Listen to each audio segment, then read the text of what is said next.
பிஸ்மில்லாஹ் ரஹ்மான் ரஹீம். கண்ணியமிக்க சகோதர சகோதரிகளே, அல்லாஹ்வின் நல்லடியார்களே, அஸ்ஸலாமு அலைக்கும் வரஹ்மத்துல்லாஹி வபரகாத்துஹு. அல்ஹம்துலில்லாஹ். அல்லாஹும்ம ஸல்லி அலா முஹம்மதின் வஅலா அலி முஹம்மதின் வபாரிக் வஸல்லிம்.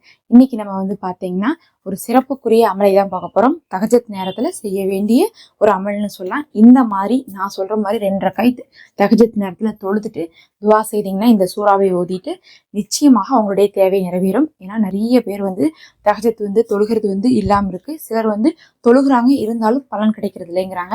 நிச்சயமா தஹஜ்ஜத்துடைய நேரங்கிறது அல்லாஹ் சுப்ஹானஹு வ தஆலா கீழ்வானத்துல இருக்கக்கூடிய நேரமா இருக்கு. அந்த நேரத்துல அல்லாஹ் பதில் கொடுக்கக்கூடியவனாக இருக்கான். அதனால அந்த அமலை ரொம்ப ஈஸியா சரிவர செஞ்சாவே போதும். நம்மளுடைய எவ்வளவு பெரிய ஹாஜத்தும் நிறைவேறும்னு சொல்லலாம். அதுலயும் பாத்தீங்கன்னா உங்களுக்கு ஒரு நல்ல மாற்றமே வாழ்க்கையில தெரியும். அதுவும் பெரிய அமல்லாம் கிடையாது, வெறும் 2 ரக்காய்த்து. எப்பயுமே நம்ம தஹஜ்ஜத்துல 2 ரக்காய்த் தொழுதாவே பாத்தீங்கன்னா அதுக்கு அவ்வளவு சிறப்பு இருக்கு. அந்த 2 ரக்காய்த்துல இந்த சூறாவை ஓதி தொழுங்க அப்படின்னு நம்ம சொல்ல போறோம். ஃபர்ஸ்ட் நார்மலா தஹஜ்ஜத்துடைய தொழுகை என்ன பண்ணுவீங்க, எப்ப போல இப்போ ஒரு 5 மணிக்கு வாங்கிருக்குன்னா நீங்க 4 மணிக்கு எந்திரிச்சுக்கிட்டீங்கன்னா கரெக்டா இருக்கும். அதுவே உங்களுக்கு போதுமானதா இருக்கும். எந்திரிச்சு ஒழு செஞ்சுட்டு தொழுக நின்னீங்கன்னா ஒரு கவனத்தை கொண்டு வந்துக்கோங்க. நம்ம தஹஜ்ஜத் நேரத்துல தொழுகிறோம், அல்லாஹ் நம்மளை பார்த்துட்டு இருக்கான். எல்லாரும் தூங்கிட்டு இருக்கக்கூடிய நேரத்துல கூட நம்ம அல்லாஹ் இடத்துல தேவைக்காக எந்திரிச்சுட்டு இருக்கோம், கண்டிப்பா அல்லாஹ் இதுக்கு பதில் கொடுத்துருவான் அப்படின்னு சொல்லிட்டு ஒரு உறுதியை கொண்டு தொழுங்க. ஏன்னா எல்லாமே எண்ணத்தை கொண்டுதான் அமல்கள் ஏற்றுக்கொள்ளப்படும். உங்களுடைய எண்ணத்தை அல்லாஹ் பார்ப்பான். என்னுடைய அடிமை இப்படியெல்லாம் நினைச்சிருக்கான், கண்டிப்பா என்னுடைய ரப்பு கொடுத்துருவான், இந்த தொழுகையை நான் தொழுதணும் அப்படின்னு நினைச்சிருக்காங்கும் போது அதை கொடுக்காம இருக்கிறதுக்கு அல்லாஹ் வைக்கப்படுவான். இல்ல என்னுடைய அடியான் நினைச்சிட்டான், நான் கொடுத்துட்றேன்னு சொல்லிட்டு அல்லாஹ் கொடுத்துருவான்.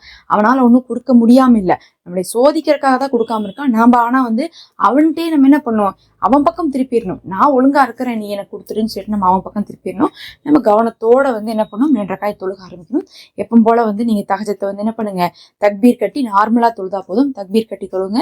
2 ரக்காய்த்து 2 தான் தொழணும். சிலர் தஹஜ்ஜத் 4 நாளா தொழணுமான்னு கேட்கறாங்க. இல்ல, பருளை தவிர மிச்சம் எல்லாமே நம்ம என்ன பண்ணோம், சுன்னத்து நஃபிலு எல்லாமே நம்ம 2 தான் தொழணும். அதனால 2 தான் நீங்க தொழணும். எவ்வளவு வேணா தொழுதுக்கலாம். குறைஞ்சது 2 ரக்காய்த்தோ இல்ல 4 ரக்காய்த்தோ அந்த மாதிரி தான் நான் தொழுவேன். எப்பவுமே நான் அதிகமா 4 ரக்காய்த் தான் தொழுவேன், அதுக்கு மேல தொழுவ மாட்டேன். 2 தொழுவேன். நீங்க 2 தொழுதாலும் சரி, இல்ல 2க்கு அப்புறம் மறுபடியும் 2 தொழுது 4 தொழுதாலும் சரி, நீங்க இப்படி ஃபாலோ பண்ணுங்க. ஃபர்ஸ்ட் போல தக்பீர் கட்டிக்கோங்க. தக்பீர் கட்டிட்டு சனா ஓதுங்க. சனா ஓதி முடிச்சோன்னு அல்ஃபாத்திகா சூரா அல்ஹம்துலில்லாஹ் ஓதுங்க. அல்ஹம் சூரா ஓதி முடிச்சோன்னுமே என்ன பண்ணுங்க, கையோட முதல் ரக்காயத்துல நீங்க ஆயத்துல் குர்சியை ஓதுங்க. வேற எதுவும் வேணாம், துணை சூறால ஆயத்துல் குர்சியை ஓதுங்க. இது ரொம்ப மகத்தான ஆயத்து. உங்களுடைய தேவைகளை பூர்த்தி செய்வதற்கு இன்னும் அல்லாஹ்வே ரொம்ப கண்ணியமாக புகழக்கூடிய ஆயத்தா இருக்கனால, குரான்லேயே வைத்து ரொம்ப கண்ணியமான ஆயத்துன்னு பெயர் பெற்றிருக்கனால அதை ஓதுங்க. அந்த நேரத்துல அல்லாஹ் ரொம்ப திருப்தி அடைவான். முதல் ரக்காயத்துல ஆயத்துல் குர்சியை ஓதுங்க.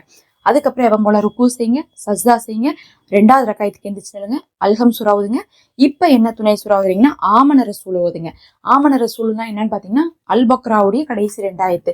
நிறைய பேருக்கு அது மனப்பாடமா இருக்கும். இல்லைனாலும் நீங்க போனை வச்சு ஓதலாம். உங்க போன் ஆப்ல ஓபன் பண்ணி குரான் ஆப்பை பார்த்து ஓதலாம். ஆமன ரசூல்லாம் ரொம்ப ஈஸி தான். சும்மா ஆயத்துல் குர்சி அளவுக்கு தான் இருக்கும். 2 ஒரே சைஸ் தான் இருக்கும். பாத்தீங்கன்னா என்ன ஆயத்துல் குர்சி நமக்கு மனப்பாடமா இருக்கும், சிலருக்கு ஆமன ரசூலும் மனப்பாடமா இருக்காது. அவ்வளவுதான் வித்தியாசம். நீங்க பார்த்து கூட ஓதலாம். என்ன பண்ணுங்க, ஆமன ரசூலை ஓதுங்க. ஆமன ரசூலை ஒரு தடவை, 2மே ஒரு தடவை தான் ஓதுறீங்க. ஆயத்துல் குர்சி ஒரு தடவை, ஆமன ரசூல் ஒரு தடவை. 2வது ரக்காத் தொழுதுட்டு எப்பவும் போல ஹத்தையாத் ஓதி சலாம் கொடுத்துருங்க. சலாம் கொடுத்த கையோட நீங்க என்ன பண்ணுங்க, அல்லாஹ்வுக்கு துவா செய்யுங்க. நீங்க 4 ரக்காத் தொழுகிற மாதிரி இருந்தா 2வது ரக்காத் என்ன பண்ணுங்கன்னா, நீங்க சலாம் கொடுக்கறதுக்கு முன்னாடி ஹத்தையாத்லேயே துவா செய்யுங்க. அது ரொம்ப சிறப்பா இருக்கும். சஜ்தாவில் பாத்தீங்கன்னா காலையில் நேரத்துல நம்ம கன்ஃபியூஸ் பண்ணிக்கிறோங்கிறதுனால நமக்கு ஹத்தையாத் ரொம்ப சிறப்பானது. சஜ்தாவில் துவா செய்யணும்னா 2வது ரக்காத்துடைய 2வது சஜ்தாவில் நீங்க துவா செய்யணும். இப்போ மொத்தமா 2 ரக்காத்னா 4 சஜ்தா இருக்குன்னு அர்த்தம். முதல் ரக்காயத்துல 2, கடைசி ரக்காயத்துல 2 இருக்கும். அப்ப 2வது ரக்காயத்துடைய 2வது சஜ்தால நீங்க துவா செஞ்சுக்கலாம். நான் என்ன பண்ண மாட்டேன், சஜ்தால துவா செய்ய மாட்டேன். எனக்கு ரொம்ப காலையில் தஹஜ்ஜத் நேரத்துல சில டைம் பாத்தீங்கன்னா நமக்கு ஒரு அவசரம் இருக்கும். நம்ம ஃபஜ்ருக்குள்ள முடிச்சிடணும், லேட்டா எழுந்திரிச்சிருக்கோமே இருக்கும். அதெல்லாம் இருக்கிறதுனால நான் என்ன பண்ணுவேன், ஹத்தையாத்துல துவா செய்வேன். அந்த உட்காந்து நம்ம துவா செய்யும்போது இன்னும் சௌரியமா இருக்கும். ஹத்தையாத்து ஒரு பெஸ்ட் பிளேஸ் நம்மளுடைய துவா ஏற்கப்படுறது. அந்த இடத்துல துவா செஞ்சுட்டு நீங்க சலாம் கொடுத்துக்கோங்க. இன்னும் 2 ரக்காத் தொழுணுனாலும் இதே மாதிரியே தொழுதுக்கோங்க. உங்களுடைய துவாக்கள் அப்படியே கபூலாக்கப்படும். நீங்க அந்த நேரத்துல இந்த மாதிரி தொழுதுட்டு துவா செய்து பாருங்க. அல்லாஹ் உங்களுடைய ஹாஜத்தை நிறைவேற்றுவான்.